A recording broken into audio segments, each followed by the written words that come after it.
Mental health is always a really delicate subject, and I like to think that over definitely the last decade, people have, in general, become a lot more cognizant of the things that they say, especially on social media, where like anybody can stumble across something. But unfortunately, an author posted an advertisement for her book using a touchy quote that has a lot of people really upset about whatever thought process was behind using that quote as an ad for the book. Well, let's talk about it.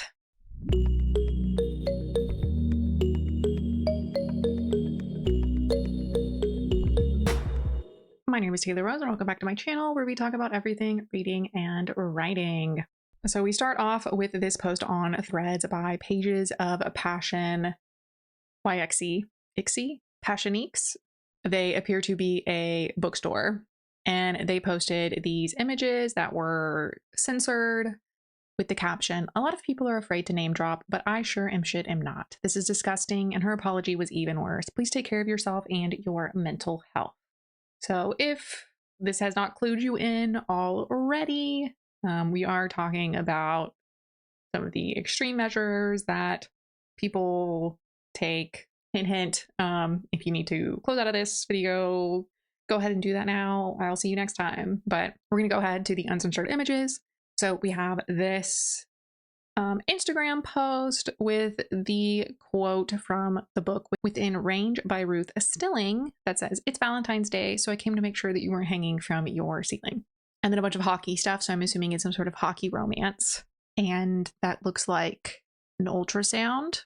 Interesting combination. And then they went on to show part of Ruth's apology, but their comment on it saying, an out of context quote, "Ruth, ew, this is taking zero accountability, zero.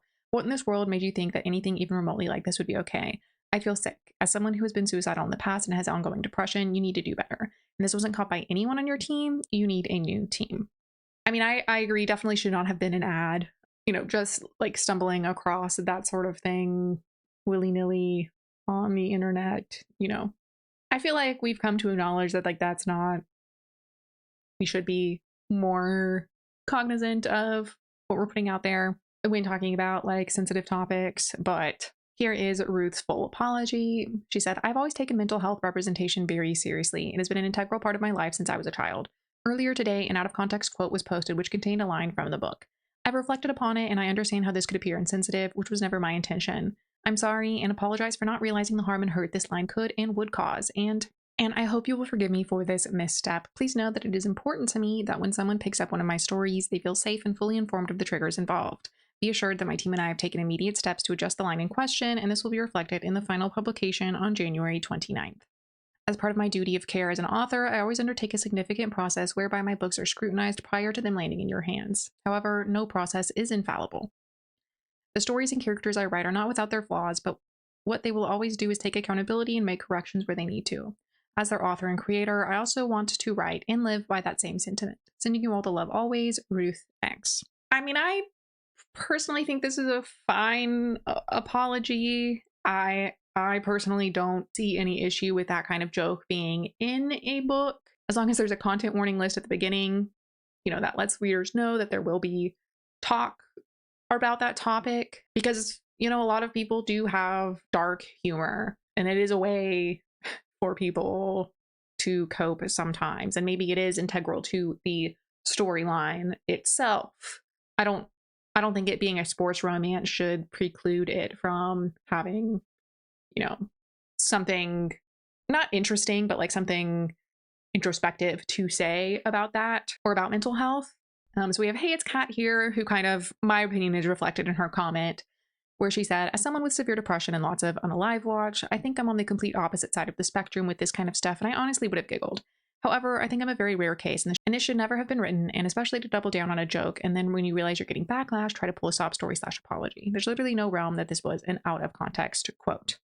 Yeah, I don't think the context would have made it better to use as an advertisement. I will say, I mean, as someone who's been depressed forever and medicated for it, like, I don't think it's rare for people who are depressed to have dark humor about it, but maybe that's just me and people I know who are depressed. That is anecdotal and should not be taken as a statistic. Rachel Bateman Books responded and said, "This is definitely the kind of dark joke that works for certain people, and the kind that should be shared privately with those people by people who know their personality. Definitely not something to be done like this." And Kat responded, "No, I absolutely totally agree. I would never even imagine putting this in a book." Which I kind of like, what's the context of the book? I think in some books, the context of the characters and their personalities, this would totally fit in. It would be another thing if you tried throwing this into what's the equivalent of like a My Little Pony episode, you know? But she continued, or sharing it as a cutesy little marketing prop. That is what I think the issue is. That it somehow made it to the Instagram feed as like a cute little hook to make you want to read the book. That's just insensitive.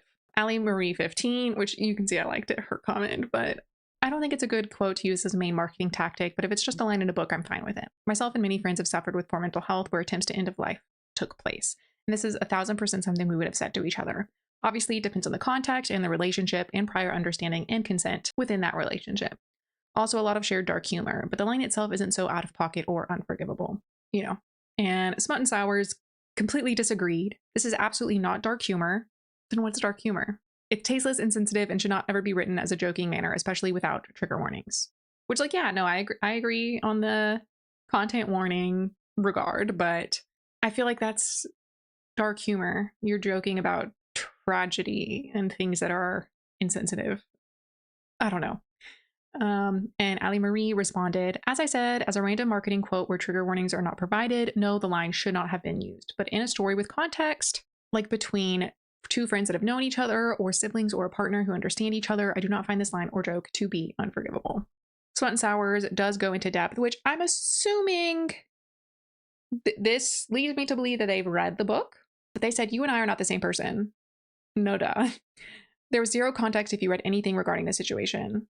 Well, yeah, zero context regarding the social media post or zero context in the book. It was a random line thrown in with zero context. Again, in the book or not in the book. No partner, no sibling, no talk of mental health surrounding it. It's unforgivable. Clearly, judging from that social media post, it's between the two love interests. So I don't know. I feel like there's a disconnect going on in this conversation.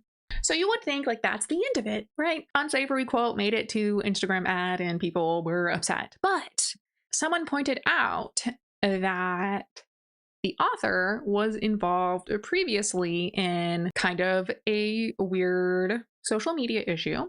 So we have this post back from July of last year, 2025, where She-Wolf's Shelf said, "So apparently this whole mess made it to Threads too. Didn't expect it to go beyond Goodreads, but here we are. Yep, I've got actual proof the PR team or street team or whatever behind Shots Fired is out here encouraging people to mass report my 1-star review. All because I, gasp, didn't like the book and pointed out some valid issues? Be serious. Dropping the message they sent because you really can't make this stuff up." And she shared a screenshot from the Aching for Archer. I don't know. I always crack up these group names, but you can see here they've linked to a review by Nadia on Shots Fired, the third book in the Blade Kings series by Ruth Stilling, with the following message. "Hello team, we would appreciate if you could report this review on Goodreads. Please do not comment or engage with this person as it will, 1, bring more attention to the review and move it up on the Shots Fired feed. 2, it could blow up and make things 10 times worse. All we're asking is for you to report the review. You are not obligated in any way to do this, but it would be appreciated. Thank you." Interesting. And then She-Wolf continues, "Additionally, Ruth posted this gem on the 28th on her Threads. Funny enough, that's the exact day I posted my original review, and it got reported right after. What a coincidence." And this was a post by Ruth saying, "No one rallies quite like Booksta girlies. I see you and I love you all." And then a bunch of people saying, "We got you, girl." She-Wolf then made an little update. UP is now pushing the story that I harassed Ruth, which is why she blocked me. For reference, our last DM was when her son accidentally called me on Instagram, way before Total Shutdown came out and before I left my negative review. Since I'm blocked, I can't grab the chat, but we definitely didn't interact around then. Just putting that out there. And Piggies and Pages chimes in, "Yeah, you'd think she would share screenshots of the harassment if you were actually doing that." Oh. Unfortunately, She-Wolf then made an update the next day, the 12th, saying, "Just got a response from Goodreads. They won't restore my review's visibility. Mass reporting a 1-star review? Fine. Posting a spoiler-tagged honest review apparently harms the community. Even with literal proof of review manipulation, they've sided with the author. So what's the point of a review platform if honest reviews aren't safe?" Yep, good point. And then on the 13th, She-Wolf came with another update saying Goodreads has now removed multiple reviews that were simply calling out the author's behavior, not just mine. Readers are being silenced for sharing their experiences while the author's team continues unchecked. It's becoming clearer by the day that Goodreads is siding with the author despite the receipts. Reviews are supposed to be for readers. What's happening right now is not just disappointing, it's dangerous for honest discourse in the book community. And so just to take a look at Nadia's review, we have her update here on the 7th saying, oh look, my review got removed again. At this point, someone up there is seriously having a laugh. This book came out on my birthday, and somehow the universe decided the perfect gift would be getting my review repeatedly flagged for daring to tell the truth. Worst fate ever.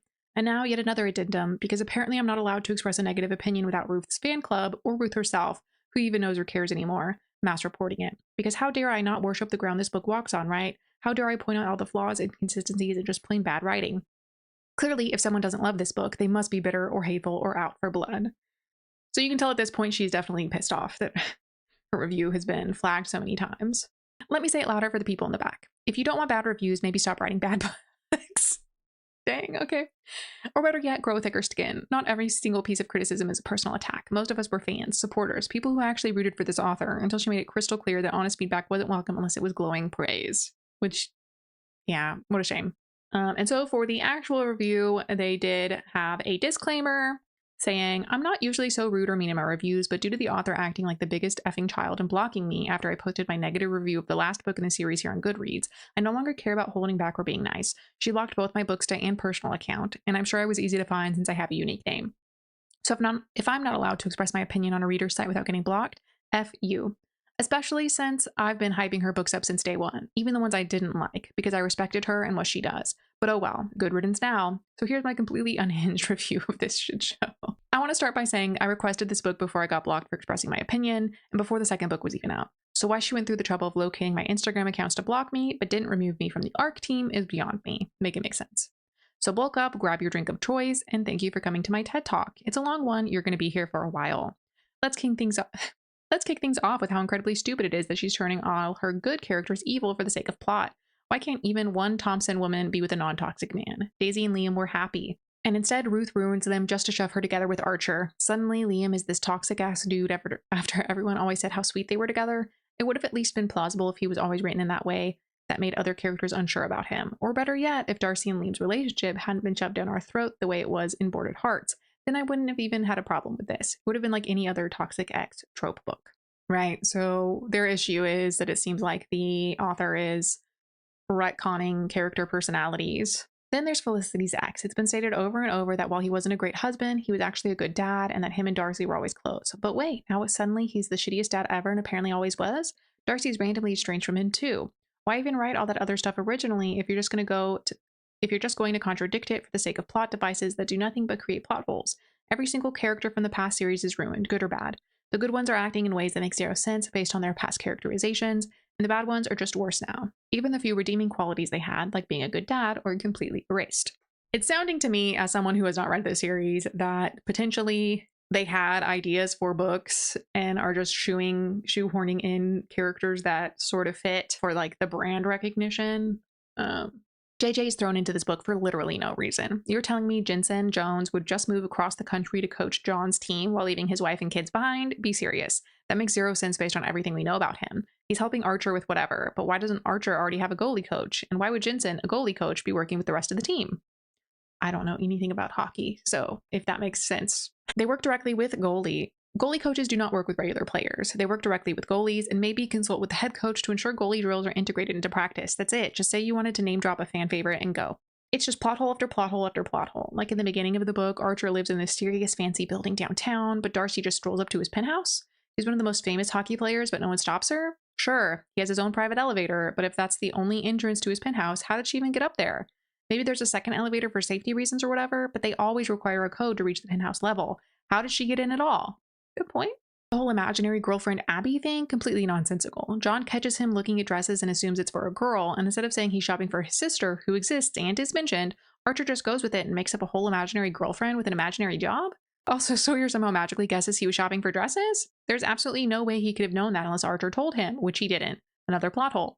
And Archer keeps saying Abby's not serious. Thank God, because she isn't real. but Jack constantly brings her up for no reason at all. At Darcy's party, they're not even discussing anything related, yet Jack blurts out that Archer's in love. How the F did he get that from Archer saying it's not serious? I will say the description of this scene, how I'm imagining it in my head, like, I feel like young guys do that just to like rib their friend, but these sound like adult men. Not that they're always super mature or anything, but... And then the most absurd scene ever. Archer asks Darcy to meet him in a bedroom, and the first thing out of his mouth is, I don't have a girlfriend. And then he calls her my doll. And then this dude proceeds to go full on creeper with the way he talks about taking her home and all the things he's going to do to her. And she goes with him willingly. There's nothing borderline creepy about this. It's full-fledged creep behavior. Oh, and he's also a narcissist because he has a tattoo of his own jersey number on his thigh. Not goalie gear or a team logo or anything else hockey related. His effing number. I am begging someone to call a therapist. That is weird. That is weird. That's a pet peeve of mine too. Like, there will be these setups where I'm like, girl, that's a murderer. He's a serial killer. But then somehow it turns into like, oh no, actually he's just super hot and into you. Zero survival skills. Also, his effing reaction to finding out she's pregnant. What the actual F? She didn't even tell him if she was keeping it or not. And he's already like, this is the best news ever. Acting like he gets to trap her with him now. Like she didn't make it crystal clear she didn't want a relationship, which made zero sense anyway, considering how they were acting. They were doing relationship things, spending time together, sharing moments, but insisting it was only physical. The next day, she tells her friends they're sleeping together, and when asked what happened to Abby, she says, oh, it didn't work out. Why are you lying to your friends? You know Abby's fake. You're making Archer look like an asshole for no reason. And then she tells them Archer proposed their F-buddy arrangement when she was the one who said she didn't want anything real. Why lie about that? Yeah, that is weird. I mean, I can get not wanting to admit that your new boyfriend, but they're not boyfriend, girlfriend if they're only friends with benefits. Anyways, like I can see not wanting to make him look bad when you know it wasn't like a serious issue. I don't know. Also, this book copies Dead Ringer beat for beat in so many ways, it's embarrassing. That was the last good book Bruce wrote, and this is just a weaker, messier, AI-generated feeling ripoff of it. Dead Ringer was actually good. This, absolutely not. Another plot hole. Darcy gets violently ill from an antibiotic, but they keep saying she has respiratory infections her entire life. They lived in America for quite some time in the past. You'd think she'd have used American antibiotics before? No? Maybe. I mean, depends on how strong the antibiotics is. And if she hasn't eaten before. I briefly took some for acne, and if I hadn't eaten, I would throw up. So I had to eat before taking them. Also, her saying her name is Jessica to every guy she wanted to hook up with, because what? Just saying Darcy would instantly link her to her hockey player brother who doesn't even share her last name anymore because he changed it? Girl, you're not that important. That is really funny. You're not important at all. Get over yourself. Yeah, I mean, I guess Darcy's an unusual name, but it's not like you're the only person named Darcy in the whole world. And apparently every single Scorpions player has now retired. Excuse me? They were literally all in their prime, and now they're doing random ass side quests like opening Luigi's and Jensen, supposedly coaching, but not really because he gets name dropped once and then poof, gone. If you thought this book had even one redeeming quality, let me squash that hope for you right now. Archer's mom, most random character ever. She has no purpose except to have a cringy conversation with Darcy outside the bathroom. The way the dialogue was written makes me think Ruth has never had a real conversation in her life. And don't get me started on the British accent thing. Apparently she must live in the UK because she has an accent. British people can't travel now? I'm not really sure what this is getting at. Like, I guess the implication she can't be living somewhere else just because she has an accent is what they're upset about. Then Darcy randomly starts informing her how she usually dresses / doesn't dress for games. Later, she literally tells Darcy she knew Darcy was her son's love interest. What the actual F? And Darcy's fear of needles, the most ridiculous point in the whole book. Literally the first thing they do when you test positive for pregnancy is draw blood to confirm it. Because guess what? Pregnancy tests can give false positives, but nah, apparently not here. She never goes to the OBGYN until 8 weeks. And all her doctor does is dip a stick in her pee and call it a day. No blood work, no standard testing, no nothing. This is a pregnancy book? No HCG levels, no confirmation, no prenatal care, just congrats, you're pregnant, see you in 8 weeks. It's so medically inaccurate, it actually made me angry. I mean, as someone who's never been pregnant, I can't tell you whether or not this is accurate. I do hear complaints a lot from people who are told like their doctor won't see them until much further along. But when I heard those complaints, I was living in the middle of nowhere with like one doctor. So maybe that had something to do with it. I'm not sure where this book is supposed to be set. So let's not forget the whole baby name scene. He picks Emily because it's the first British name he thinks is pretty. That's the deep emotional reason behind their child's name. I can't. That's not a naming story. That's a BuzzFeed quiz answer. Good point. What probably pissed me off the most, though, is how long they waited to tell Jack. Not just waited. He literally found out on his own because they got caught. I get it. You want to keep it a secret at first. She's like, it's my body. We're not telling anyone until 12 weeks, which is fair. But then she goes and tells everyone else, asks her mom to lie to her son and husband, asks her brother's fiance to lie to Jack. ask the baby daddy to lie to his best friend. Like, what? If you want to keep it a secret, then don't tell anyone. Don't put everyone in a position to lie to Jack and act like you're still morally right. And no one calls her out on it. No one says, hey, maybe you're putting everyone in a shit position here. They just go along with it like lemmings. Be so serious. Also, the whole, this is going to blow up in our faces and Archer's just going to get traded drama. What even? He's just a goalie and Jack is the alternate captain now. Jack, who was literally a rookie in the previous book, is now alt captain and the next in line for team captain after Sawyer retires. There are like 15 other guys more experienced. But okay, sure, promote Mr. Emotionally Unstable himself. He's already proved he's not cut out for it. His whole reaction to Snyder getting traded, which apparently was personal, but it's never explained, was immature. And then his drama with Archer on the ice. He's supposed to be a leader? And finally, this book is over 400 pages long, but you'd think we'd at least see some real pregnancy stuff, right? Wrong. We don't see shit. We're not there for any of the big moments. We get told after they happen. There's no character connection, no plot, nothing. Just recycled, badly written smut scenes repeated over and over again. Literally every smut scene was the same, and they were all bad. But you know what? That's the only consistent thing in the book. The absolute mediocrity. Okay. I mean, I can see it's kind of getting mean, but like, again, this is a review on Goodreads. She didn't tag the author. The author shouldn't be trolling their Goodreads reviews to attack readers. Anyways, some of the writing was so flat and robotic it read like unedited AI. Not because I think it actually was, but because that's how lifeless and stiff the dialogue and interactions came across. There was no real emotion, no depth, just repetition and awkward phrasing that made everything feel disconnected and soulless. C-3PO wishes he was this robotic. Sorry. I am done with this series. Honestly, I was already done with the last book, but I read this one out of spite after I got punished for daring to post a negative review. So yeah, here's my completely unhinged review as a giant F you to the author. And this, I think this is why the review got taken down. Well, you can still see the review, but it's not like, you can't get to it from the books page. It's like hidden from the main page. So yeah, and let me be crystal clear. I didn't drag this book just out of spite. I genuinely meant every word. I might be petty as F, but I'm not a liar. I thought it was good. If I thought it was good, I would have said so, but it wasn't. It was trash, and I'm done pretending otherwise. I've hyped this author up from the beginning, even when I didn't love the books. I had respect, but clearly that respect wasn't mutual. This isn't just a bad book. This is flaming trash fire, wrapped in fake designer clothes trying to pretend it's high-end when it's giving Walmart clearance. I'm officially free from this hell. I will not be reading the next effery in this series. I'm done, goodbye, and good riddance. And just to be clear, yes, this is my genuine opinion on the book. I don't DNF once I've passed a certain percentage because I don't believe in writing half-baked reviews. Stronger women than I am. If I've committed the time to finish a book, I'm going to share my full, honest assessment. This wasn't some hate read I went into looking for problems. I gave it a real chance and I walked away deeply disappointed, and I'm allowed to say that. And to the person who said, well, I beta read this book and I don't agree with you, that means absolutely nothing. You being a beta reader doesn't automatically make your opinion more valid or mine less so. If anything, it makes the final result even more frustrating because it proves there was ample opportunity to fix the issues I and many others have pointed out, and the author just didn't. Being involved earlier in the process doesn't magically give your take more weight. We all read the same book. We all read the same book and it still came out messy, inconsistent, and shallow. That's on the author, not the readers who dared to be honest about it.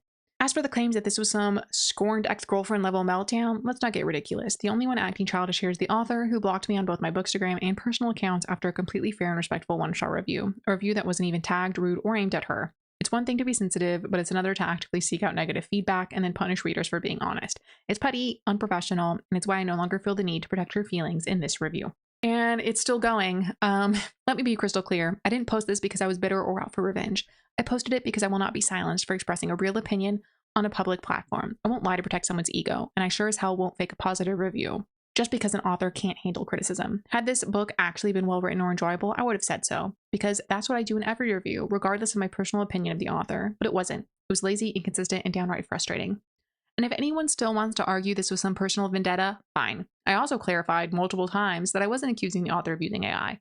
What I meant, and what I still mean, is that the writing felt robotic and unnatural. Dialogue was stiff, phrasing was awkward, and it read like something that hadn't gone through enough editing or quality control. That's an issue with craft, not integrity. If the writing had real depth, natural flow, or actual emotional resonance, I would have said so, but it didn't, and calling that out isn't throwing around a buzzword, it's pointing out what didn't work. I will say they kind of just did say, reads like AI, so I can see why some people called that out. I even acknowledged when I might have been wrong. For example, someone pointed out that the 8-week OBGYN appointment timing is standard in the US, and I thanked them because I didn't know that. It's not the standard where I live. Yeah, I was going to say, a lot of my friends were complaining that in some other places they had been seen a lot earlier than where I was living. So that didn't flag me as something unusual. But I still stand by saying that even then, there should have been blood work or some kind of basic medical follow-up, especially in a book using pregnancy as a central plot point. It wasn't just about accuracy, it was about how underdeveloped and glossed over those moments felt, like everything else in the book. I would definitely think if the pregnancy was like the key trope of this book, that you would be in the appointments. You would be experiencing the pregnancy with the character, not just, oh, we had our gender scan, it's a girl. Like, okay. So, no, I'm not sorry for writing this. I'm not taking it down, and I'm not going to let someone weaponize their following to silence honest criticism. If you don't like negative reviews, that's fine, but don't pretend this isn't deserved, because I came into this as a fan, and I'm walking away as someone who got punished for doing exactly what Goodreads is meant for, sharing real opinions about books, right? So, definitely some parts were kind of touchy. I can kind of see why Goodreads would have restricted the review, but I don't think, I mean, definitely it's inappropriate for the author to go around asking people to downvote and report. But like outside of those instances talking about being blocked, I didn't feel like the review was being particularly insulting towards the author. I guess, I mean, if you're the author, you would probably take that in an insulting way. You're the one who came up with the story, but you know what I mean. Right. So interesting. Do these two incidents seem really related at all? No. I do think it may point to potentially, her readers might be, or her beta readers, at least alpha readers, potentially might just be like, yes, manning her out of being fans. That's just speculation on my part. That could potentially be a correlation between the two, but I don't know. Kind of disappointing because I felt like her apology for the ad was actually pretty well spoken. It didn't seem well received by the people who were super offended by the post, but again, I've already clarified. If I read that in a book, I wouldn't mind, but I did think it was strange that they were using this as an advertising point, definitely. But in general, like a lot of dark romance, especially, and I guess the caveat here is that this is about a sports romance, but a lot of them do have ads that are really questionable, in my opinion, to just like have out there for public consumption with no content warning at all. But I'm thinking the expectations are just different in the two subgenres, perhaps.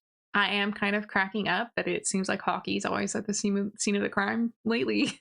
I feel like I say this a lot. Hopefully these were both just one-off events and that there's no more controversy surrounding these authors.